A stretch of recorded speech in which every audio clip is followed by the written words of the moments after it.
খোকা ফার্মেসি থেকে আমার জন্য যেটা নিয়ে আসতে বলেছি সেটা কি নিয়ে এসেছিস? আমার কথাটা শেষ হতেই আমার ছেলে গীতেশ আমার দিকে তাকিয়ে মুচকি একটা হাসি দিয়ে বলল, হ্যাঁ মা, নিয়ে এসেছি। এই বৃষ্টির মধ্যে কোনো ফার্মেসি খোলা পাচ্ছিলাম না, অনেক দূর থেকে নিয়ে এসেছি মা। আমি আমার ছেলের কথাটা শুনে খানিক প্রশান্তি পেলাম। আমি আমার ছেলে গীতেশকে বললাম, খোকা, তোর অনেক কষ্ট হয়েছে তাই না? কি করব বাবা, আমারও যে খুব জরুরি ছিল, তা না হলে আমি এই বৃষ্টির রাতে তোকে যেতে বলতাম না। আমার কথাটা শেষ হতেই আমার ছেলে গীতেশ আমাকে বলল, আরে মা, কি যে বলেন আপনি?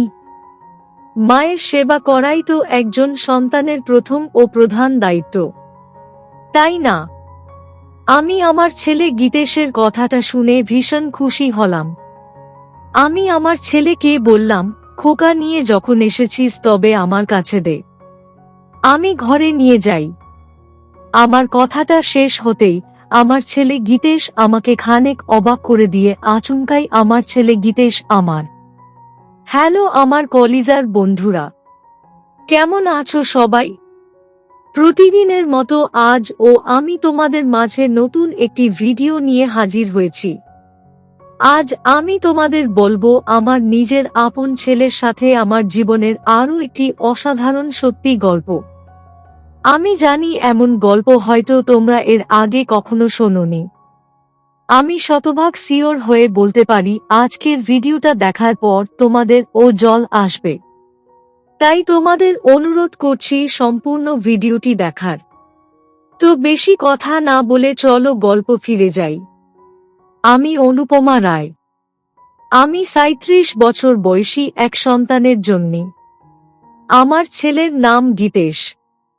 আমার ছেলে গীতের স্কুলে পড়াশোনা শেষ করে সবে মাত্র কলেজে উঠেছে। আমার স্বামীর নাম প্রকাশ। আমার স্বামী প্রকাশ প্রবাসে থাকেন। আমার স্বামী প্রকাশ যেহেতু প্রবাসে থাকেন, তাই আমি আমার ছেলে গীতেশকে নিয়ে আসাম শহরে থাকি।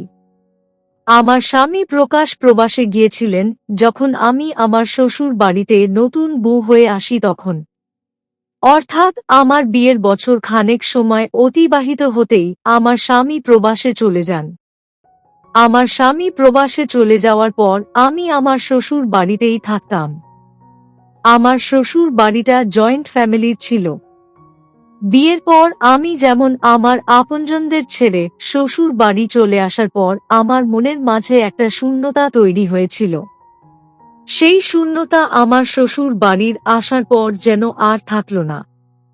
কারণ এই বাড়ির প্রতিটা মানুষ খুব অল্প সময়েই আমাকে তাদের আপনজন হিসেবে গ্রহণ করে ফেলল। এই বিষয়টা আমার মনের মাঝে এক অদ্ভুত প্রশান্তির সৃষ্টি করল। আমি আমার শ্বশুর বাড়িতে আসার পর থেকে এই বাড়ির কাউকে আমার পর ভাবিনি, বরং সকলকে নিয়ে একসাথে হাসি খুশি থাকতে চেষ্টা করেছি আমি। আমার স্বামী প্রকাশ ও তার পরিবারের মতোই অনেক ভালো ছিল। আমি শ্বশুর বাড়ি আসার পর থেকে আমাকে অনেক সাহায্য করত। সেই সাথে আমার স্বামী প্রকাশ আমি যেটা না বুঝতাম সেটা বুঝিয়ে দিত। এই বিষয়টা কেন যেন আমার মনের মাঝে এক অদ্ভুত শান্তি দিত। আমি নিজেকে খুব ভাগ্যবতী ভাবতাম এমন স্বামী আর এমন একটা সংসার পাওয়ার জন্য। দেখতে দেখতে আমার সময়গুলো অতিবাহিত হতে লাগল। আমি সব কিছু নিয়ে ভীষণ খুশিও ছিলাম।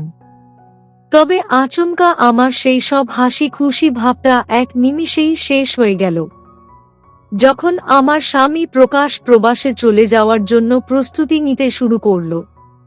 আমার একদমই ইচ্ছে ছিল না আমার স্বামী প্রকাশকে প্রবাসে যেতে দেয়ার।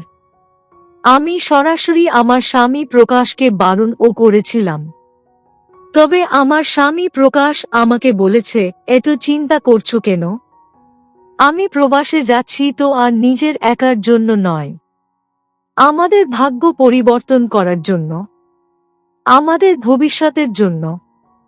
আমার স্বামী প্রকাশের কথাটা শোনার পর আমি বললাম, আচ্ছা, আরো পড়ে গেলে হয় না? আসলে আমার না আপনাকে যেতে দিতে একদমই ইচ্ছে করছে না। আমার বেশি টাকা চাই না।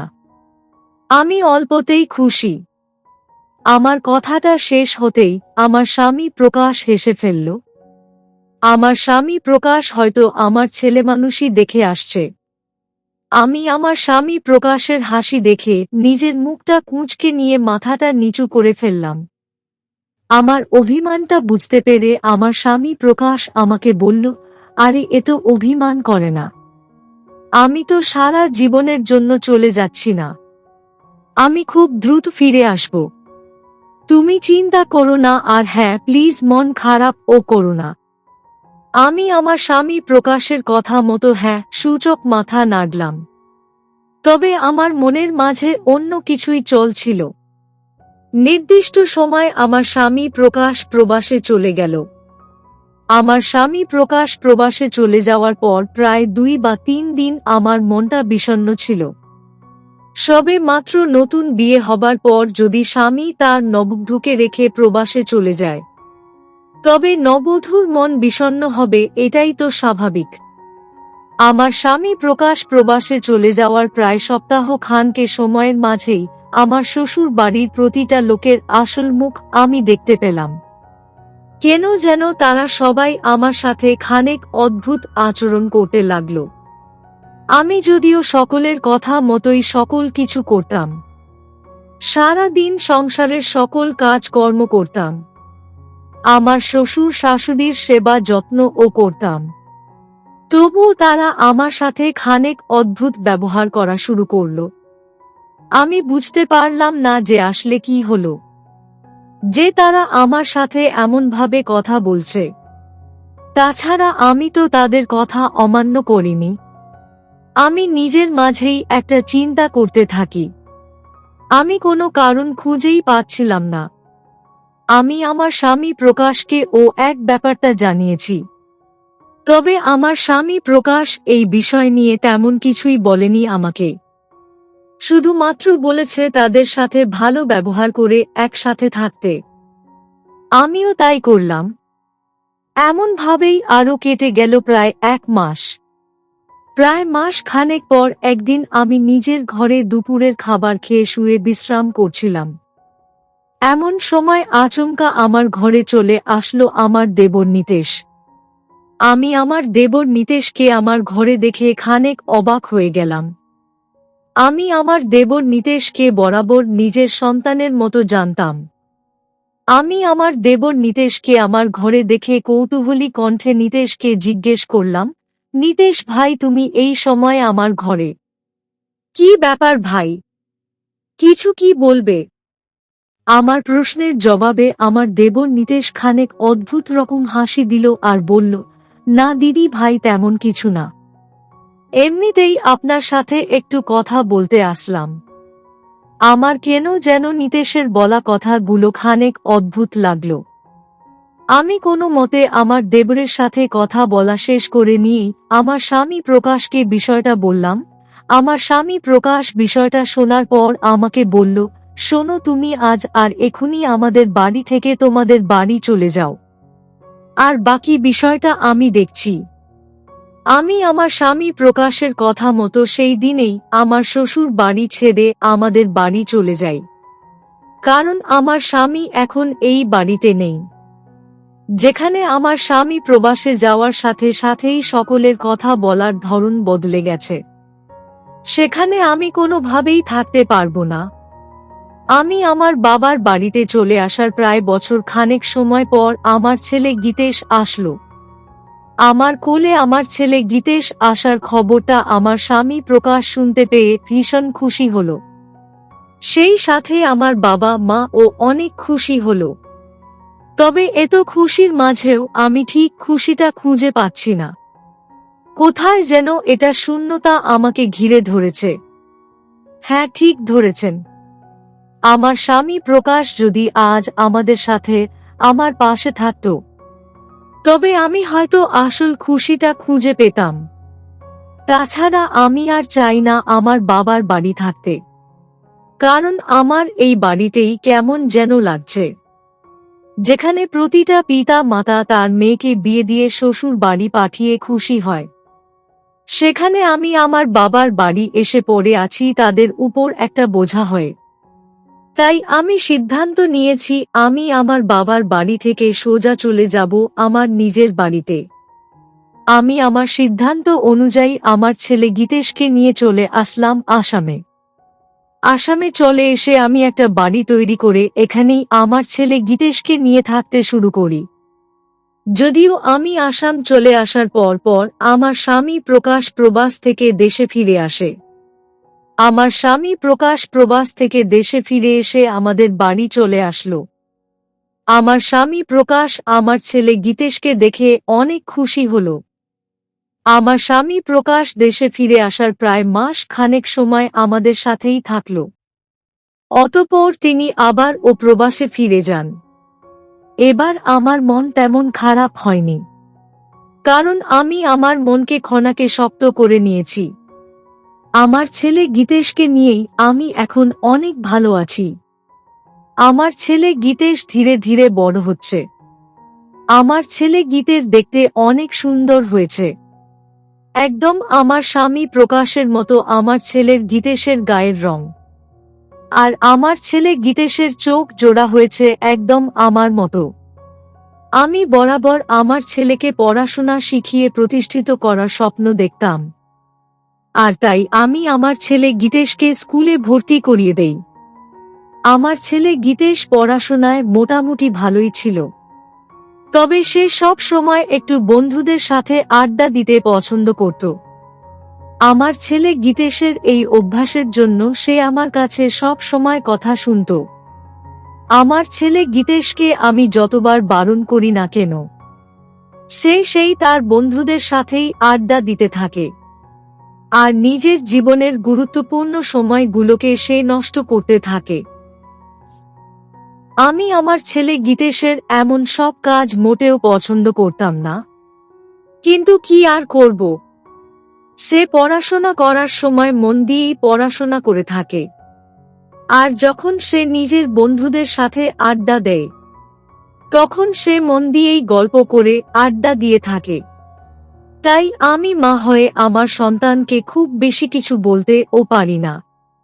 আমার ছেলে গীতেশের এই দুনিয়াতে আমি আর ওর বাবা ছাড়া আর তো কেউ আপন নেই, যাদের কাছে গিয়ে আমার ছেলে গীতেশ মনকে শান্ত করবে, গল্প করবে মন খুলে।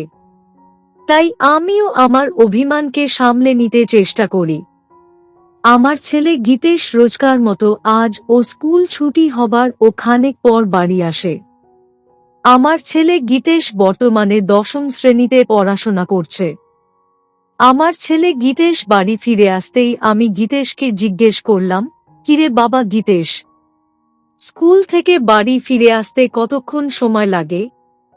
আমার প্রশ্ন শোনার পর আমার ছেলে গীতের খানেক থমকে গিয়ে আমাকে বলল, সরি মা, আসলে আজ আমরা বন্ধুর মিলি নোট তৈরি করছিলাম, তাই বাড়ি ফিরে আসতে একটু লেট হয়েছে। আমার ছেলে গীতেশ নিজের কথাটা শেষ করতেই আমি বললাম, পড়াশোনার জন্য বিলম্ব করলে সেটা নিয়ে আমার সমস্যা নেই, কিন্তু হ্যাঁ যদি অযথা সময় নষ্ট করিস তবে কিন্তু আমি অভিমান করব। আমার কথাটা শুনে আমার ছেলে গীতেশ হেসে ফেলল। আমি আমার ছেলে গীতেশের মুখে হাসির রেখা দেখে নিজেও খুব খুশি হলাম, কারণ আমি আমার ছেলে গীতেশকে সব সময় এমনভাবেই খুশিতে দেখতে চাই। আমি আমার ছেলে গীতেশকে হাসতে দেখে আর বেশি কিছু বললাম না। আমি আমার ছেলেকে বললাম, হয়েছে আর হাসতে হবে না, এখন যা গিয়ে ফ্রেশ হয়ে নিয়ে বিশ্রাম কর, আমি খাবার দিচ্ছি। আমার কথাটা শেষ হতেই আমার ছেলে গীতের বলল, ঠিক আছে মা, আমি এখুনি ফ্রেশ হয়ে নিচ্ছি। এই বলে আমার ছেলে গীতেশ তার ঘরের দিকে চলে গেল। আমার ছেলে গীতেশ তার ঘরের দিকে চলে যাওয়ার পর আমি নিজের হাতের কাজটা শেষ করে আমার ছেলে গীতেশের জন্য খাবার বেড়ে দিলাম। আমি আমার ছেলে গীতেশের খাবার বেড়ে দিয়ে গীতেশকে ডাকলাম খাবার খেয়ে নেয়ার জন্য। আমার ছেলে গীতেশ আমার ডাক শুনে নিজের ঘর থেকে বাহিরে এসে খাবার খেয়ে নিল। বিকেলের দিকে আমার ছেলে গীতেশ তার বন্ধুদের সাথে দেখা করার জন্য বাড়ির বাহিরে চলে যায়। গীতেশ বাড়ি থেকে চলে যাওয়ার পর আমি নিজের ঘরেই বসেছিলাম। আচমকা আমার মনটা খানিক অশান্ত হয়ে উঠল।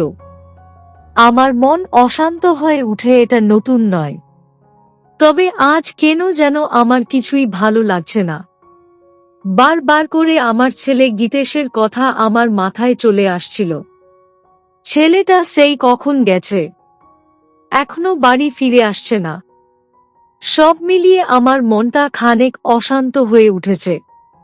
তার উপর বাহিরে মুষলধারে বৃষ্টি হচ্ছে। আমি কিছু সময় বসে থাকার পর নিজের মনকে শান্ত করার জন্য কিছু কাজ করলাম। এইদিকে আমার শরীরটাও খুব ভালো ঠেকছে না। সারা শরীর ব্যথা হয়ে আছে আমার। সন্ধ্যার দিকে আমি আমার ছেলে গীতেশকে ফোন করে বলি বাড়ি ফেরার সময় সে যেন ফার্মেসি থেকে আমার জন্য মেডিসিন নিয়ে আসে।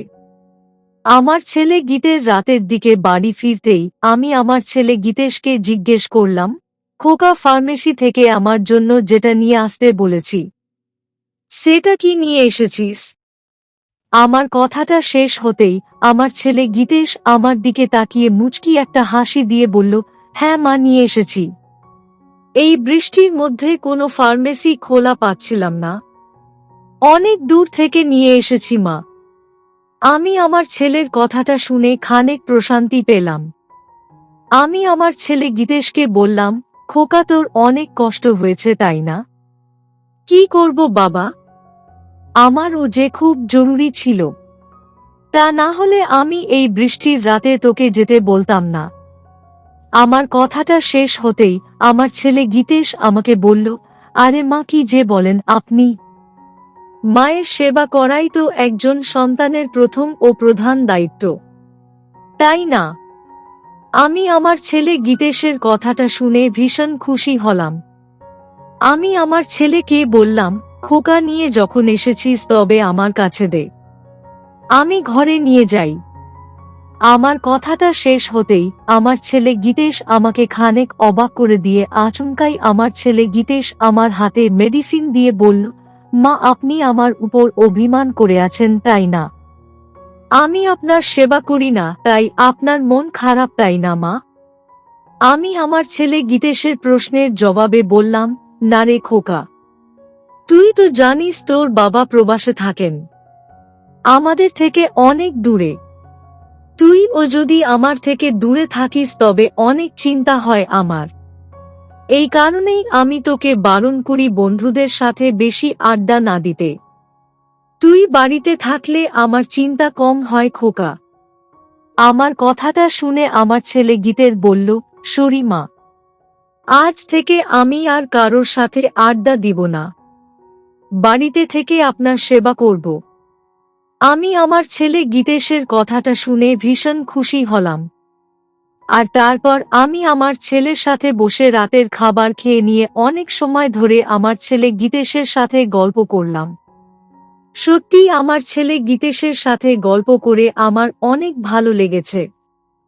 মনে হচ্ছে আমার মাথা থেকে যেন সকল দুশ্চিন্তা চলে গেছে। প্রতিটা সন্তান যদি আমার ছেলে গীতেশের মতো ভাবত তবে কোনো পিতামাতার সন্তানদের জন্য দুশ্চিন্তা হতো না। আজ আমি আমার ছেলে গীতেশের জন্য অনেক খুশি আছি। তো বন্ধুরা, এই ছিল আমার নিজের আপন ছেলের সাথে আমার জীবনের একটি সত্যি ঘটনা। তোমাদের কেমন লাগলো আজকের গল্পটা? অবশ্যই কমেন্টে জানাবেন। প্রিয় বন্ধুরা, আজকের ভিডিওটি এখানেই শেষ করলাম। যদি আমাদের ভিডিওটি আপনাদের ভালো লেগে থাকে তবে একটা লাইক করবেন এবং চ্যানেলটি সাবস্ক্রাইব করবেন। আজকের জন্য আপনাদের কাছে বিদায় নিচ্ছি। দেখা হবে আগামীকাল নতুন একটি ভিডিও নিয়ে। সে পর্যন্ত সবাই ভালো থাকবেন। ধন্যবাদ।